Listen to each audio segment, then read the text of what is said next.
Pandit Gopi Krishna, you have said that science will have to change drastically.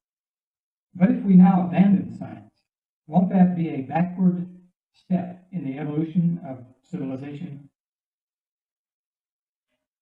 What I had said is that we will have to abandon science in its present form. Advancement of knowledge and evolution of the human mind are inseparable. The more the human mind evolves, the more extended will be the knowledge of mankind. Science means verified knowledge. And it is not only now that there is science as an important part of human knowledge, but it has always been like that in the past. For instance, we still have marvelous engineering feats in the shape of pyramids and the Wall of China. We still have a marvelous feat of architecture in the Taj Mahal at Agra. We still have many relics of the past, especially in Greece and Rome, to show to what a high degree architecture and engineering had progressed in ancient times. Similarly, we know very well that Egyptians and Indo-Aryans had attained to a high degree of perfection in the healing arts. In India, even plastic surgery was practiced. The flow of blood and the activity of the nervous system was known to a large extent to the Egyptians. Even with our present methods and scientific techniques, it is doubtful if we would be able to construct a structure like the pyramids. Therefore, to say that science is confined to this age is incorrect.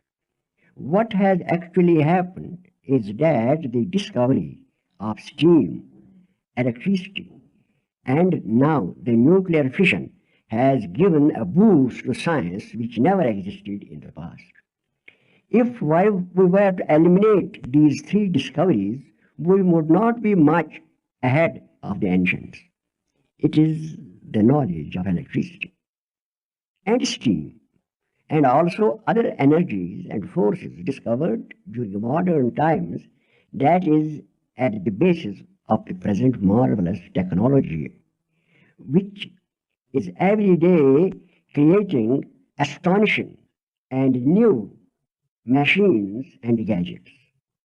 But if this knowledge of science is attended by lack of wisdom, foresight, and ethical standards that should always accompany advancement of knowledge, then instead of proving beneficial, it can prove malignant at the end. This is the reason why we are facing a serious crisis at present. It is easy to understand that the more we explore matter and the energies emanating from material elements and compounds, the more we will have to apply safeguards so that this knowledge is not used for evil purposes. There has to be an ethical standard regulating knowledge of the hidden forces of nature. Otherwise, scientists will be no better than the black magicians of ancient times who sold their knowledge for destructive purposes.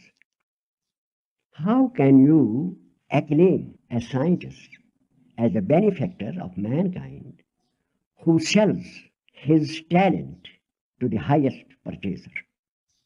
How can you justify the actions of a scientist or a group of scientists who are ready to reveal the most terrible secrets to terrorists, megalomaniacs, ambitious nations for personal gain, unless and until certain strict ethical conditions are imposed, modern science is likely to prove of the greatest danger to the race.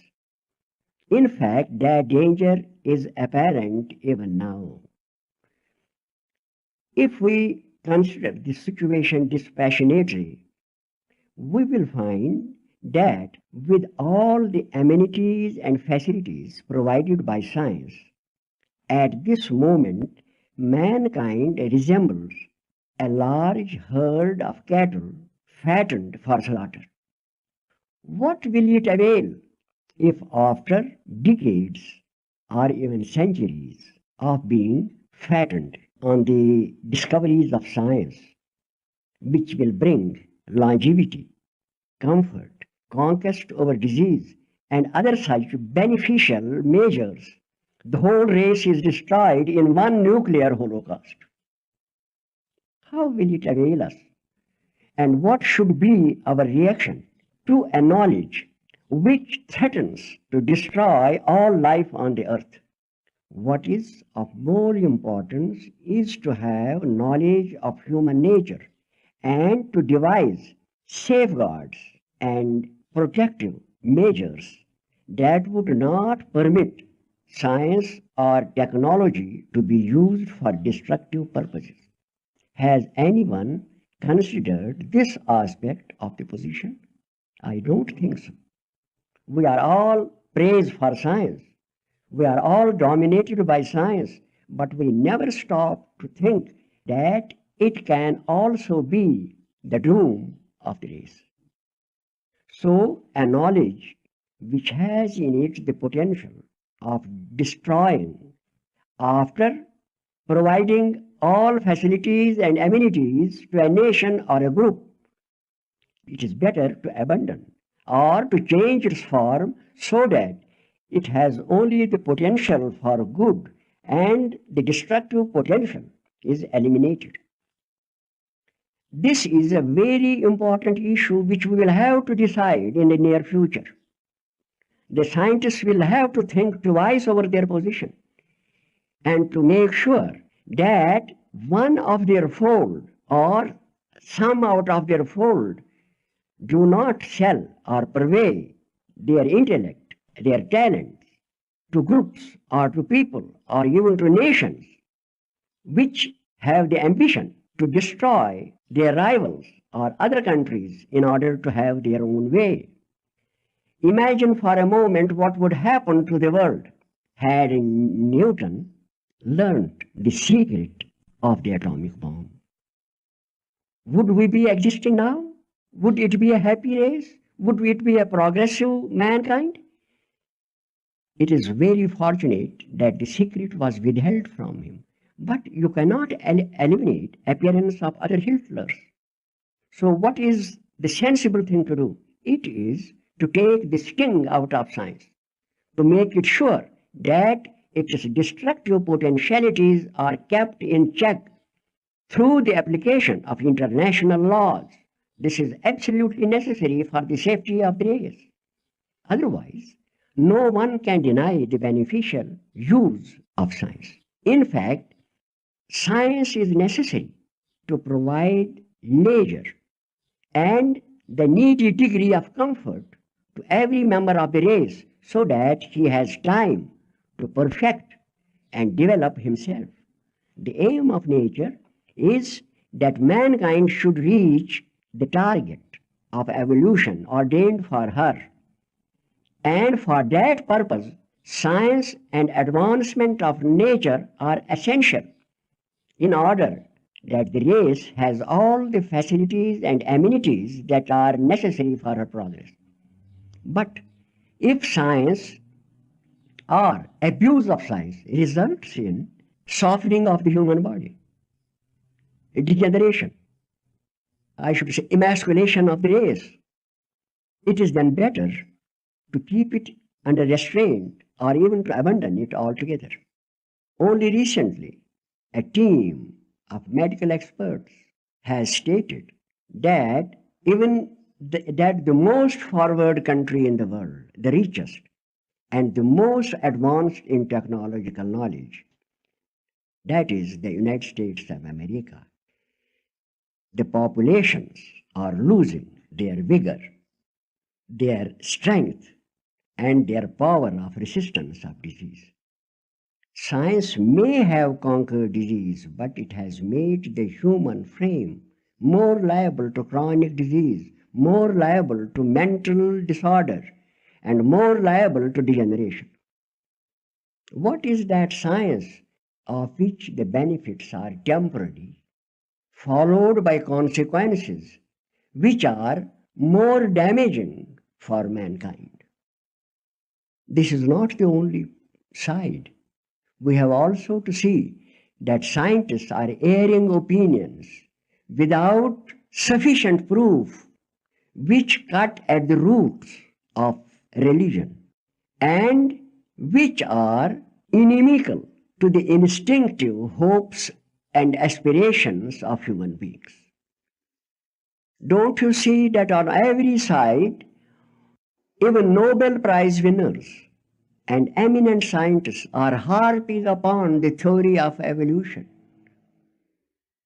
and also on the limited nature, I should say mechanistic nature of the human mind, and are even trying to approve the instinctive belief in human beings that their soul is immortal and that universe is used by a divine power. They have absolutely no proof or evidence to make such statements, but they do because they lack the wisdom to understand the consequences of removing every shred of faith from the heart of man.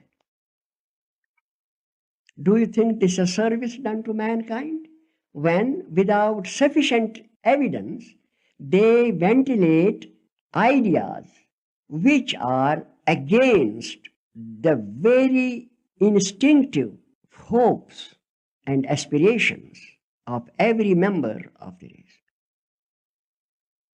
They are not. For instance, we see mankind divided into two camps at this moment, one believing in God and the other completely atheistic. And we also see that the two rivals are even prepared to fight with nuclear weapons. Is this the service done by science? If not, what have we done to put this thing in order and to save the race from the greatest catastrophe that it has experienced during the course of its whole existence? We should know that from the very dawn of reason, religious ideas came first to the mind of man before knowledge or science.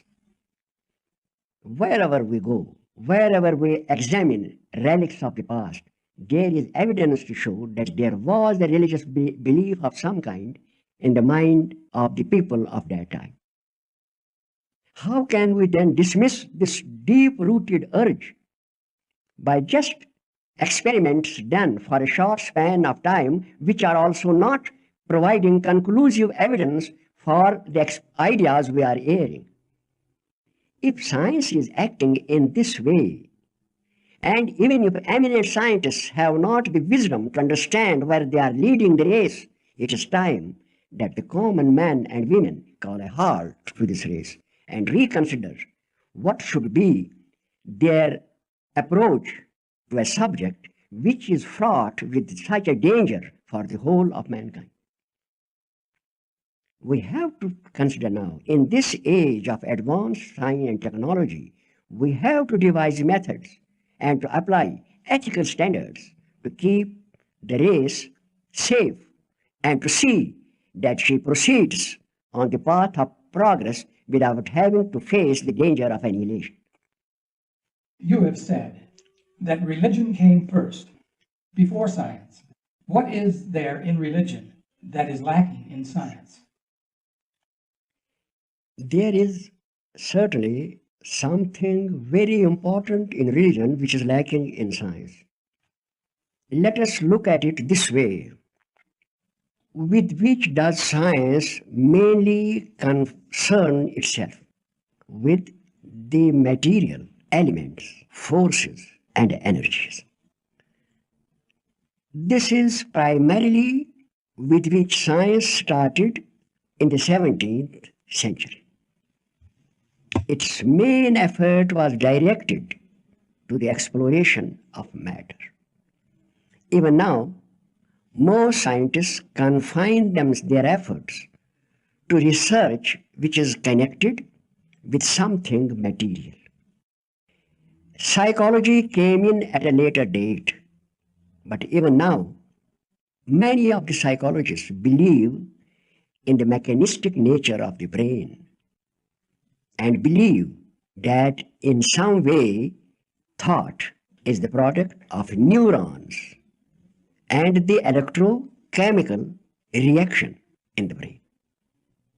Modern science does not concern itself with the exploration of the soul or of the living element in the human bodies. In fact, it is labeling under certain preconceptions, the result of the Darwinian hypothesis of evolution and the otherwise mechanical nature of the universe. So, from that point of view, modern science is lopsided and is dealing with only one aspect of the universe. And what has been the goal of religion from the very beginning? This goal has been to explore the mind or the soul in ourselves. In fact, from the earliest times, religious men have been more concerned with the subtle forces behind creation, with mind, with the soul, with the subtle elements which animate the human body, than with the material objects by which they were surrounded.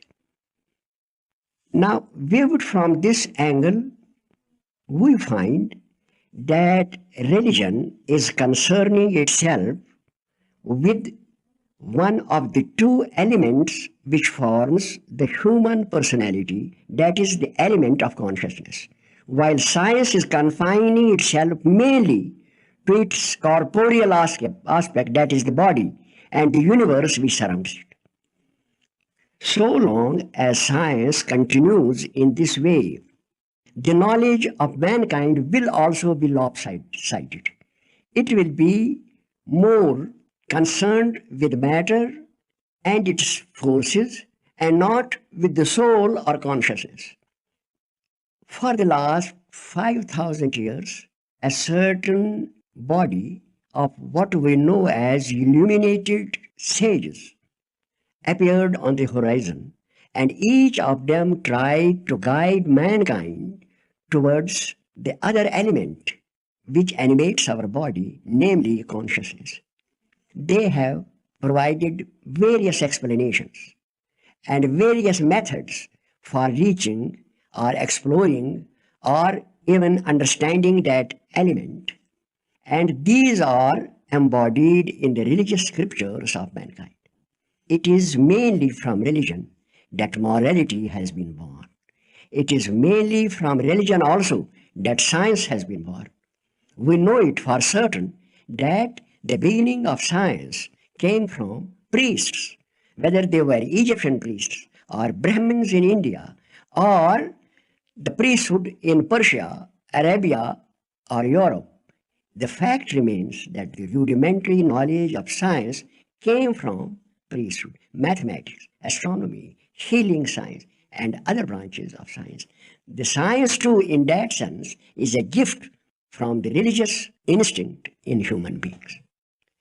The tragedy is that in our day, scientists have summarily rejected the findings of faith and treat illumination as either a hysterical tendency or a neurosis or an eruption of this unconscious or some sort of a mental state which springs from this unconscious or from a certain artificial state of the human mind.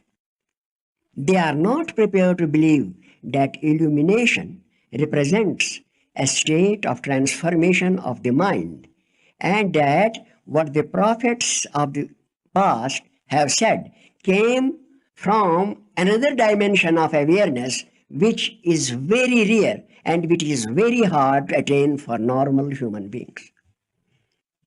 If we look closer at the part played by prophets or the founders of faiths, we find certain very remarkable characteristics which governed their behavior and their life.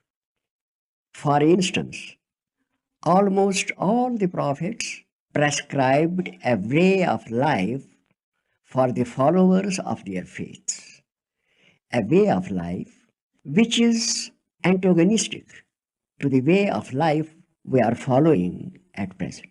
They prescribed an austere, frugal, and moderate way of life, compassion, cultivation of cardinal virtues, truthfulness, honesty, humility, and the rest. Science has not concerned itself with this development of the human mind. Why? Because it believes that life is born of accident and that survival of an individual or a species depends on struggle or even a bloody struggle. We find that religious teaching is virtually opposite to this view for reasons which science has not been able to fathom so far. The actual position is that the human brain is evolving in a predetermined direction, and all the great prophets of mankind appeared on the scene to guide humanity on this path. This is the reason why in all the major faiths of mankind, Islam, Christianity, Buddhism or Hinduism, emphasis is laid on the path which human beings must tread to reach the goal. The goal prescribed is the kingdom of heaven, nirvana, vision of God, or unity with Brahman, in which science has no faith, but which, when interpreted in the rational way, means a higher state of consciousness, means a state of consciousness in which the human soul transcends the limitations imposed by the senses and the mind and is able to perceive the world to which it actually belongs. The present day concept of illuminated individuals is not correct. In fact, some of the modern psychologists even confuse the states of mind brought about by drugs, hypnosis, biofeedback, or the altered chemistry of the brain with illumination. If we study the lives of the prophets of the past, we can at once see what prophethood means. We know that neither Christ, nor Muhammad, nor the sages of the Upanishads, nor Guru Nanak, nor Moses, nor mystics like Saint Teresa, Blake, Law, Boheme, or Saint Francis of Assisi were like the so-called spiritual teachers and mystics of our day. We don't see them sitting in a posture with the whites of the eyes turned upward. We don't see them commercializing their products. We don't see them claiming miraculous powers and advertising their feats. We never see them quaintly dressed and trying to draw others towards them by their peculiar ways of behavior or the peculiar ways in which they dress themselves, or by constant laughter and merriment or things of that kind. What we see them, the light in which we see them, is that of reformers, is that of servants, is that of teachers, and also of prophets, telling of the future and the path which mankind has to tread to reach their goal. The tragedy is that very few people study the lives and utterances of these great mystics and prophets of the past to see in which way they acted. For instance, few people read the original writings of Guru Nanak or Kabir or Abhinavagupta or Shankaracharya or Mother Teresa, Saint Teresa or Bhume or Eckhart, and what they read are the accounts written by psychologists, often with a biased mind. If we were to do so, we would find that neither any great prophet nor any great mystic has been of sedentary habits or one concerned exclusively with his inner illumination. They were hard workers who traveled for enormous distances, suffered trials and tribulations, even martyrdom, imprisonment, ridicule of the people in giving out truth and in trying to show the path destined for the human beings. Also, even in fighting the evils, superstitions, and wrong ideas of their time. They have all of them suffered and struggled and won. But when you compare the so-called saints and illuminati of the present day, you find a gulf of difference. You find the former only after either disciples or exhibition of miracles or of just writing books which are merely intellectual exercises and the rest. You do not see a spontaneous genius as an illuminated human being who is giving the future destiny of the race and also focusing the attention of the populations on what they have to do and what they should not do to be on the right path to spiritual knowledge. You don't see them. You only see them eager for disciples and using methods of propaganda which would be abhorrent to a true saint.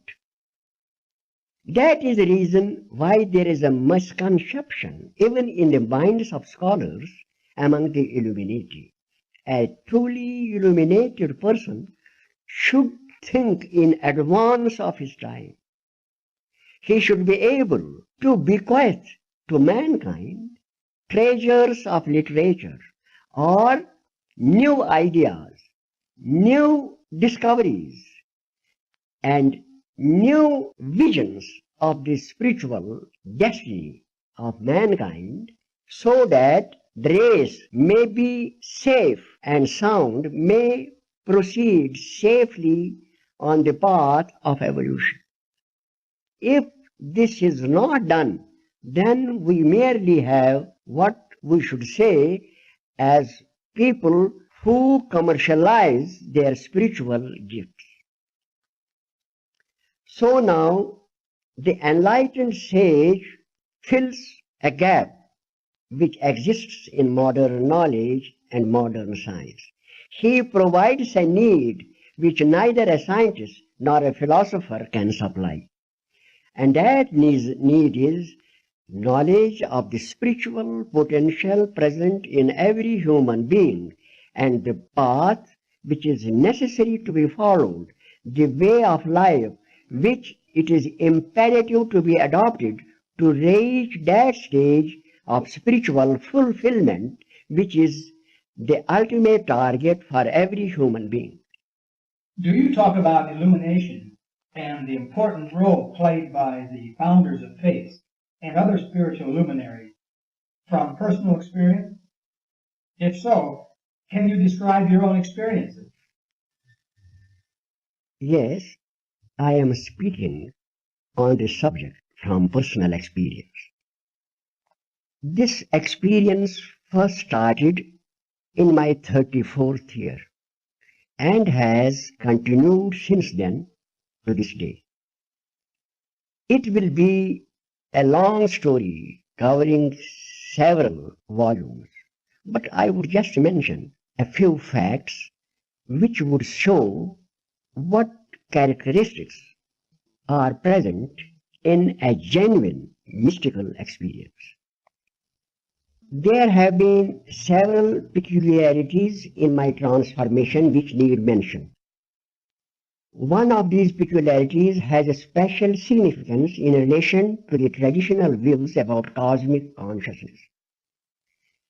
As stated in my autobiography, my experience started with the flow of a luminous ether into my brain.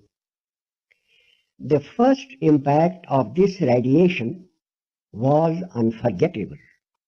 It seemed as if a lustrous spray arising through the spine was swirling into my head like an extremely fine luminous current of molten silver in an unending stream which illuminated the whole interior of my brain.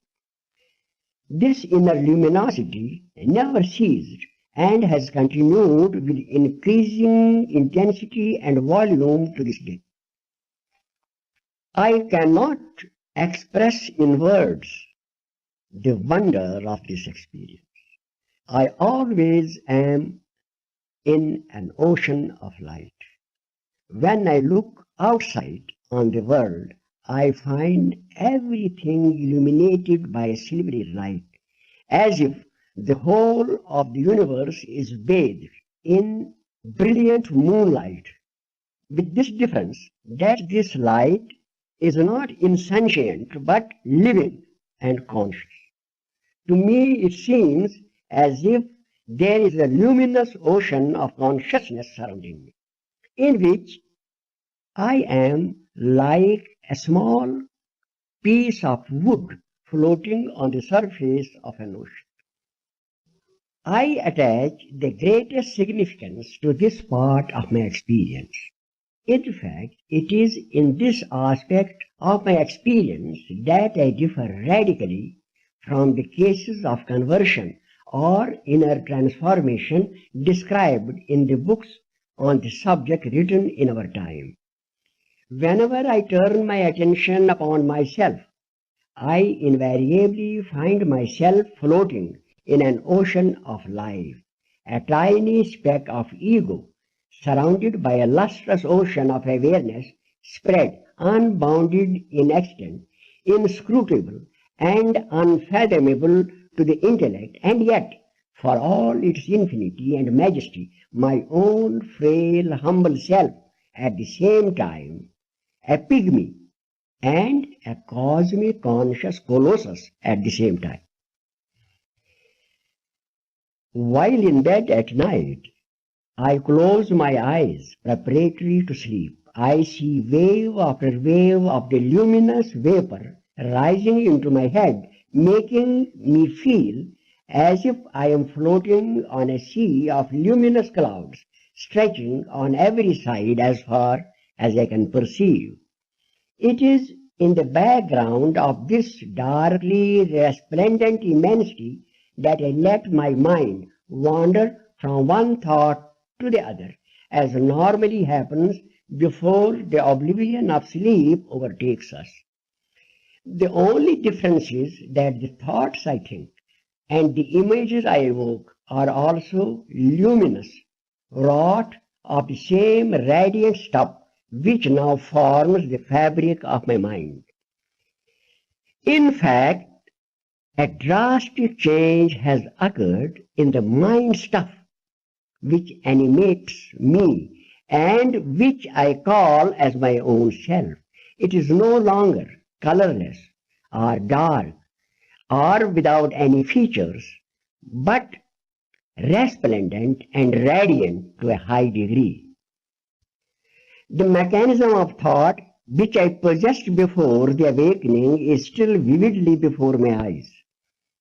It was then a normal apparatus, and I thought or imagined as other human beings do. But now I have a moon-like cool luster, always shining in my interior day and night, bathing all my thoughts, fancies, reveries and dreams in light, making the whole panorama of an interior alluring and fascinating to a degree which is impossible to describe. My inner being is not the same as it was in my childhood and youth, but has been transformed by imperceptible degrees into an Eden of life, light and beauty, not possible for a normal mind even to conceive.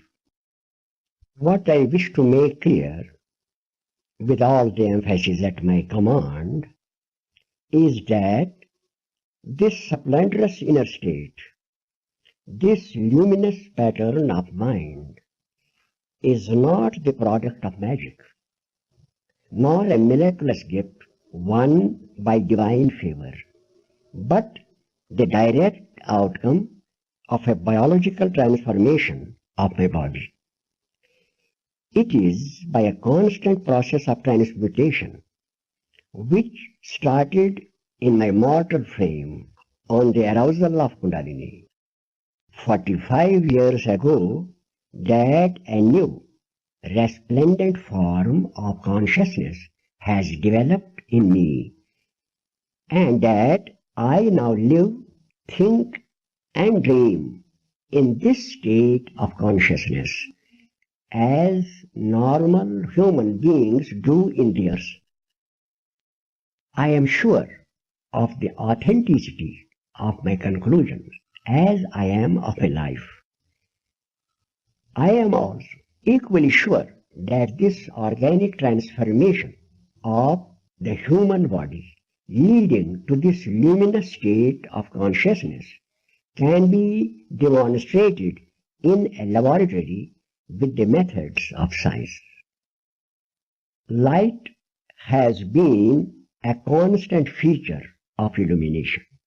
In fact, in the stories of mystics, in the Bhagavad Gita, in the Upanishads, in the self-revelations of mystics, as for instance, Rumi, Abhinavagupta, Lal, Kabir, Saint Francis, and others, there is always mention of light or glory surrounding the visions which they had.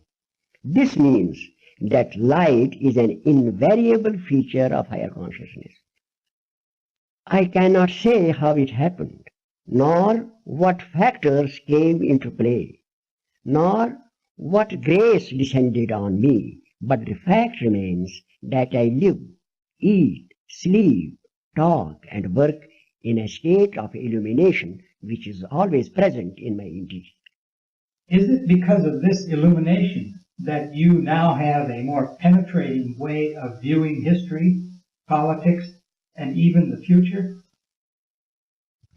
Certainly, this ability was possessed by every great mystic and spiritual genius of the past. This is the reason why religion is necessary, because the spiritual prodigies are able to see beyond the intellect. They are able to detect the errors of age, to suggest measures to correct them, and to give an account of the future destiny of the race. It is not possible for a scientific mind. It is not possible for an intellectual. It is not possible for academicians to see the future as distinctly as an illuminated brain can do. In fact, this is the main role which the illuminati of the future have to play on the earth. They will be the guiding lights in science, in literature, in economics, in politics, and in other branches of knowledge, as they will be able to coordinate the findings of all the branches of science, literature, art, and philosophy, and to give correct verdicts on the problems facing mankind at a particular stage. In fact, it is for this reason that I am so eager that the phenomenon of Kundalini should be scientifically demonstrated so that it might prove as an incentive to well-developed minds to reach this interesting, fascinating, and illuminating state of consciousness. Considering the future as I see it and the path aligned by nature for human evolution, I see the faults in the present systems of education, politics, social behavior, and other branches of knowledge, and it will be my endeavor to point them out in my writings. I do not ask you to believe in them or to treat me as an individual who is specially gifted or anything of the kind. I only would request you humbly to consider them and reflect over them. For so far as I can see, they will all be found to have been based on truth in the future. The world's circumstances can change with the rapidity of lightning. What is the state today can become altered overnight. But the information gathered in the state of illumination is often correct and unerring, for the simple reason that those who possess this faculty come into a state of consciousness where mistakes are less and where knowledge can be gathered intuitively without the effort of the intellect. This knowledge comes from the cosmic reservoir of intelligence, which is not possible for a normal intellect. In the course of time, as the phenomenon of Kundalini becomes well established and more people attain to this state of paranormal perception, it will be found that the knowledge I had revealed also had emanated from the same source. It is only these future illuminati who will confirm what I am saying. It will not be possible for the modern intellect to do so.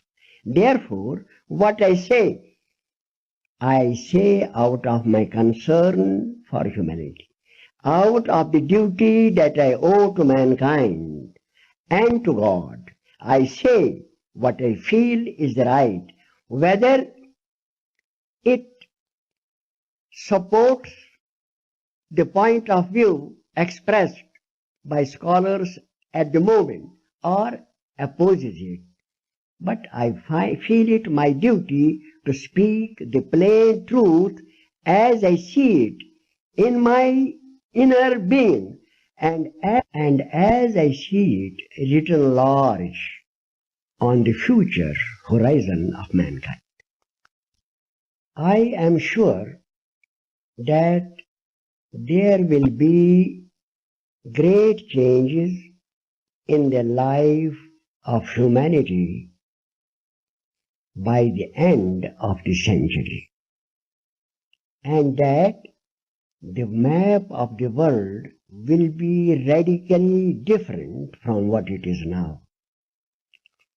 I am also sure that what I have expressed in simple and even broken language will fit in some way with the picture of mankind as it will emerge after 2 decades and continue to exist for centuries to come.